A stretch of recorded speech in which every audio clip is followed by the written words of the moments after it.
okay এতিয়া আমি কৰিম কুৱেশ্যন নাম্বাৰ 22 ওকে এইটো টেষ্টত অহা প্ৰশ্ন মানে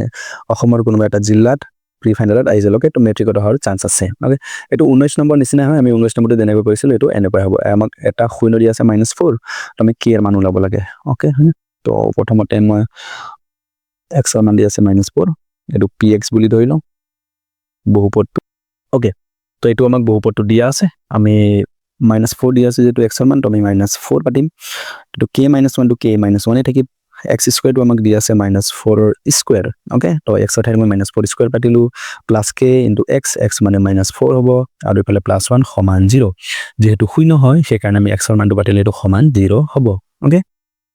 তোমালোকে উৎপাদকৰ বিষয় পাইছিলা যদি উৎপাদক হয় কি হয় আমি কি পাওঁ ভাগশেষ শূন্য পাওঁ তো এটো আমি উৎপাদক হলে আমি তাৰ পৰা x ৰ মানটো -4 ওলাব পাৰো ওকে ইয়াৰ উৎপাদক হ'ব x + 4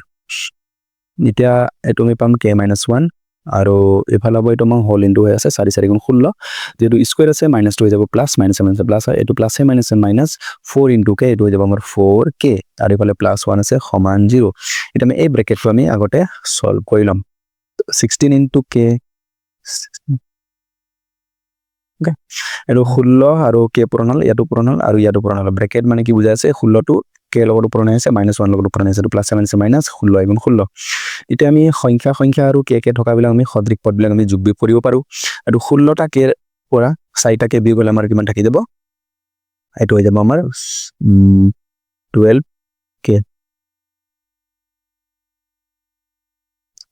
16 k পৰা 4টা k বিয়োগ হলে আমাৰ 12k থাকি যাব আৰু ইফালে 16 ৰ পৰা 1 গলে 15 মাইনাস দুডাল আছে -15 ওকে তো 12k -15 আছে খুফালে গলে +15 তো k সমান লিখব পাৰো 12 টো ইফালে পূৰণ হৈ আছে খুফালে গলে হৰণ হৈ যাব তো আমি তো 3 ৰে কাটি পাৰো 3 * 5 = 15 3 ৰে 3 4 * 12 তো আমাৰ হৈ যাব 5/4 ওকে তো k এৰ মান হ'ব আমাৰ 5/4 তো এটা আমাৰ অপশন সি টু শুদ্ধ উত্তৰ ওকে